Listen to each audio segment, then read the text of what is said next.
1893 সাল শিকাগোর বিশ্ব ধর্ম মহাসভায় স্বামী বিবেকানন্দের আমার আমেরিকান ভাই ও বোনেরা এই ঐতিহাসিক ভাষণ যেন সমগ্র বিশ্বের হৃদয় কাঁপিয়ে দেয়। স্বামীজি রাতারাতি হয়ে উঠলেন একজন শ্রেষ্ঠ বাগ্মী, তার কণ্ঠে গর্জে উঠল ভারতের অহংকার। কিন্তু তখনই শুরু হয় একটা অদৃষ্ট যুদ্ধ। কলকাতার এক অংশ যারা বুদ্ধিবৃত্তিক এবং সামাজিকভাবে উচ্চপদস্থ, তারা এই ভারতীয় সন্ন্যাসীর খ্যাতিতে কাঁপতে শুরু করল। একজন সাংবাদিক স্বামীজিকে জিজ্ঞেস করলেন, আপনি কিভাবে আমেরিকায় গেলেন? স্বামীজির জবাব ছিল, মহীশূরের রাজা ও আমার কয়েকজন বন্ধু আমাকে সেখানে পাঠিয়েছিলেন। সেই উত্তরেই যেন আগুনে ঘি পড়ে।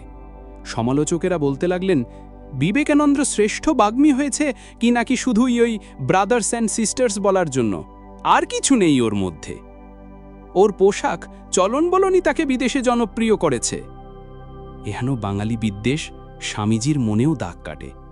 1896 সালে লন্ডনের সানডে টাইমসে দেওয়া এক সাক্ষাৎকারে স্বামীজি বলেন, আমার গুরু রামকৃষ্ণ পরমহংস কোনো ধর্মকে কখনো খাটো করে দেখেননি।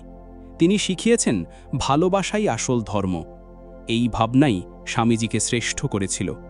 তখন স্বামীজি আশা করেছিলেন কলকাতায় তাকে বরণ করে নেওয়া হবে, কিন্তু বাস্তব ছিল উল্টো।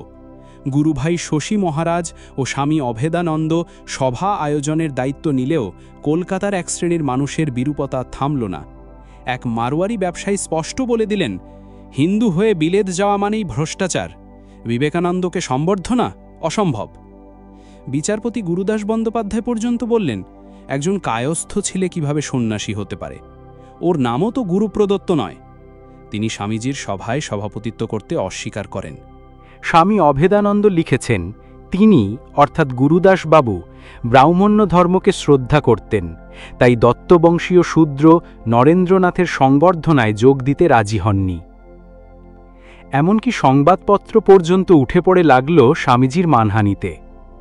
1897 সালের এক চিঠিতে স্বামীজি লেখেন, এদেশ হিংসুক লোকে ভর্তি যারা আমার কাজ ধ্বংস করতে চায়। স্বামীজিকে নিয়ে কটূক্তি ছড়িয়ে পড়ে, স্বামী হবার হুজুগে কালে স্ত্রী খুঁজে পাওয়া মুশকিল হবে। ওর বক্তৃতায় নতুন কিছু নেই। এমনকি এক রাজকর্মচারী যিনি চাঁদা দিয়েছিলেন স্বামীজির সংবর্ধনায়, পরদিন নাকি উপবাসে ছিলেন। ভাবা যায়? স্বয়ং বেলুর মঠকে পর্যন্ত ছোট করতে ছাড়েনি বাঙালি। ওটা মঠ নয়, ওটা নরেন দত্তের প্লেজার হাউস। গুজব ছড়িয়ে মঠের জায়গাকে বাগানবাড়ি বলে ট্যাক্স বসানো হলো। স্বামীজিকে আদালতের দ্বারস্থ হতে হয় এবং শেষমেশ জয় মেলে। বিদেশিনী ভক্ত মিস হেনরিয়েটা মুলার বেলুর মঠ ছেড়ে দিলে কলকাতার সংবাদপত্র রসিয়ে খবর ছাপে। আবারও শুরু হয় কুৎসা। বিদেশিনীদের সঙ্গে বিবেকানন্দ কি করছেন?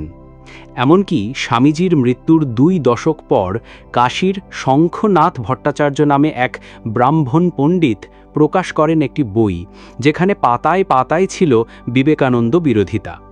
শেষ পর্যন্ত উত্তরপাড়ার রাজা পিয়ারীমোহন মুখোপাধ্যায় সভাপতিত্ব করতে রাজি হলেও তিনি স্বামীজি বলতে নারাজ।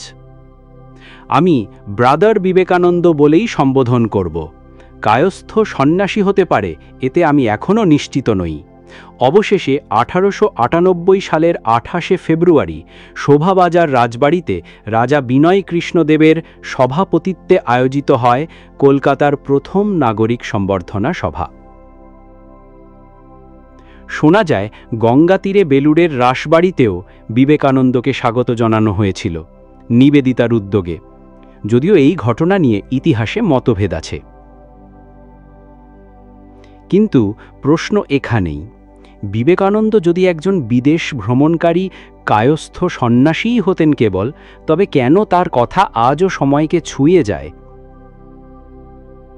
কারণ তিনি শুধু সন্ন্যাসী ছিলেন না, তিনি ছিলেন চেতনার আগুন, আর সেই আগুনেই আজও পুড়ে ছাই হয়ে যায় এই জাতির ছোট মনের অহংকার।